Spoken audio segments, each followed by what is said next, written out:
What's going on, everyone? Welcome back to the channel. If you're new here, hit the subscribe button. We have a goal of hitting 100 subscribers by the end of this year. Today's video is going to be a little bit different. We're going to talk about whether or not this car is worthy of being somebody in high school's car daily.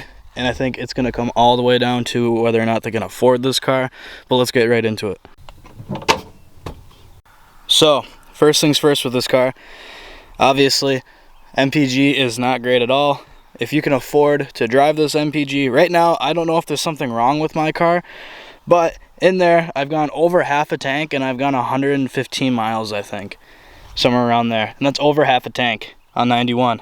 So I think it's going to come down to one of the things being if you can afford the MPG of the STI. Ignore how dirty my front end is. But next is going to be on the list is if you can keep up with the maintenance, if you have the time to keep up the maintenance because you're in high school and you know your people are busy, especially if you're working a lot to afford this car, then it's going to be one of the factors whether or not you can have one in high school and all that.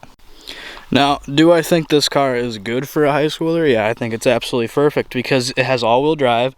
It comes with great brakes factory. The Subaru's got a great safety record. And it seats 5 people. So I think this car is going to be absolutely perfect for somebody if you want to learn how to drive stick. If you already know how to drive stick, I think everything about it's perfect for that. The interior on these cars are not that expensive, so you don't have to worry about, messing anything up. So I just think this car would be absolutely perfect for somebody in high school. Besides the fact that it might be a little fast for somebody for their first car. But now, do I think this car is too nice for somebody in high school? No, I do not. The car itself is not designed to be luxurious. The car itself is not designed to, suit high-class standards. This car is specifically made for one reason, and that is to go as fast as possible in all-terrain weather, or all-terrain weather. I don't know if that's how you pronounce that, but you know what I mean. It's meant to get through snow. It's meant to get through all that type of stuff. Dirt. It's great for that. So if you live in a state that has snow, ice, this car is perfect for that type of stuff. And it comes with Subaru's safety record, which is a fantastic record. They have all kinds of good safety features, so keep that in mind. One thing I would like to say, if I didn't mention it already, is these cars are they're very high maintenance. They're very expensive to keep up on maintenance if you modify them, which I have not yet. Debating what to do on it. Let me know down in the comments of what you want to see done to this car. I've already ordered something. It's going to be here next weekend that we are going to be putting on the car. It is specifically for the exterior and the way it looks. I would like to go on record and say that when you buy one of these cars, after I got it, I don't think the sunroof is worth the limited edition. I don't know if you can add those to the base, but I don't think I'd pay extra for a limited.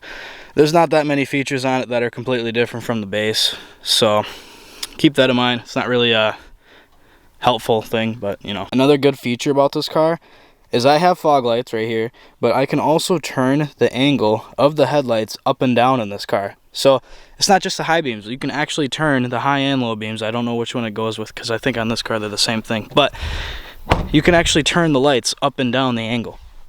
Right in there. That can go up and down. Or not that one, but I think it's this one. So that is something that I thought was very fantastic on this car. It's nice to have. Helps you see at nighttime.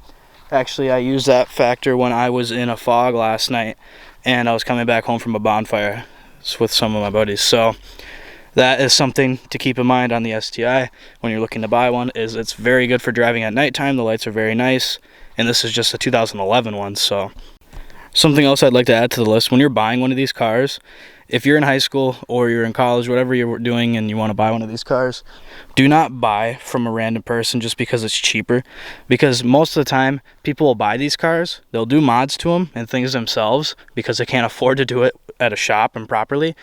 And then they'll sell it to some cheap, or to some guy really cheap, and it'll be all fucked up. I bought this one from a dealer, and It's all stock. It's been well taken care of, and I haven't had a problem yet. So, and I drove hours to get this car. Something else to keep in mind on this car is whether or not you can afford the price or a loan for one of these cars.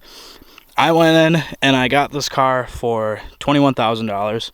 It had $87,000 on it when I bought it. I still haven't got the plate in because I went and bought it from a different state, so it takes a long time for our DMV to contact their DMV and get the plate, even though I already have the plate for this car that I want to put on it. So, but I paid $21,000 for it. It's 2011 limited edition. I don't know if the limited edition added price a little bit, but they would not budge on price. I tried everything I could, and I still think this car was worth every penny that I paid for it. And we'll get right into that in a second again. But here's why I think I got a good deal on this car still. It's because this car specifically was bone stock. This car was a lease car. However, the guy that was leasing it, after he was done leasing it, he liked it so much that he actually bought it himself, which I thought was a pretty cool factor. The car is bone stock as far as I know. There might be, I was talking to another Subaru guy, and he said that my turbo is a little bit louder than it should be stock, and I'm not sure why that is. I'm not a mechanic, so I think there is something he said with the inlet in here, but yeah. So moving on, one thing about this car that I'm going to say is going to be one of the most expensive most expensive things that I've already come by with owning this car is that I like to do a lot of things to this car, not myself, but for looks specifically. The tint I got done mostly because of looks. It also helps a lot though with sunlight. I recommend anybody do it to their car. However, I also spent another $300 yesterday on Amazon just for stuff that looks good on this car, just because I like doing that type of stuff. If you're going to be that type of person, it's going to be an expensive car, because for some reason, anything that involves this car or has that little badge on it right there is expensive as heck. So that's one thing to keep in mind when you're looking at buying an STI. One thing I will say about this car, I did not agree with it before I owned an STI, but now that I own an STI, I realize that putting an exhaust on this car is almost a must, because driving it daily, or it feels good, but it doesn't feel great. I've ridden an STI that has an exhaust on it now, and it felt like a completely different car. So I think I'm going to go with the Tomei. I don't know 100% if it's going to be Tomei NVIDIA, what it's going to be yet, Cobb. However, once we get to 100 subscribers, I was going to say I was going to put a Tomei exhaust on this car, which I'm still going to do, unless I see an exhaust that's completely different. But, so, subscribe down below, 100 subscribers, I'm going to put a Tomei on this car the day it happens. So, one thing I'm going to say right now, the cup holders, the location, and the armrest location, absolutely no. I don't like it at all. You can't get your shifter done, or you can't shift your car when the cup is right there in the first slot, or even the second slot. It feels uncomfortable. Same with the armrest. The armrest is uncomfortable. The location is weird. I do not agree with it. I do not like it at all. So that's one thing to keep in mind. We have cup holders on the side of the doors right here. They're kind of useless unless you have one of those tall core water bottles or something like that. But yeah, not happy with that. I think they could have done a little bit of a better job with the design. But then again, this car was not designed for that. This car was not designed to be comfortable. This car was not designed for any of that purpose. So that's something to keep in mind. It's not the car's fault. It's not the designer's fault, because they were more focused on everything else in the car with drivetrain and all that. So, by the way, I mentioned this in the last video. However, I just wanted to say it again. Insurance on this car is expensive as hell. I'm 21 years old. I have no real accidents on my record that I've caused or anything like that. And my insurance is over $225 a month, which for where I live, and everybody has cheaper insurance than me, even my Charger, which was a newer car with a V8, was less expensive.